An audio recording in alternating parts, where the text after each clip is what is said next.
అస్సలు ఆనియన్స్ గింజలు లేకుండా ఇలాంటి రూట్స్ వస్తున్నాయని చెప్పేసి, నేనేదో ఆనియన్స్ పెంచేద్దామని చెప్పి మా గార్డెన్‌లోకైతే తీసుకొచ్చేసాను. లిటరల్లీ నేనొక్క నిమిషం షాక్‌లోనే ఉన్నా. ఎందుకంటే, ఒక్క ఆనియన్‌కైతే ఇలా లీవ్స్ పైన వచ్చేసాయి కాబట్టి, నేను అక్కడికి కట్ చేసుకున్నాను.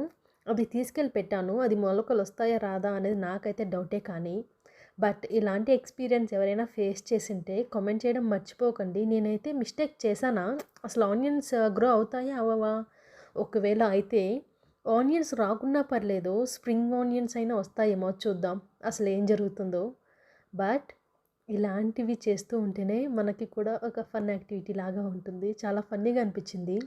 సో, ఏమవుతుందో చూద్దాం. అసలు గ్రో అవుతుందా? గ్రో అవ్వదా?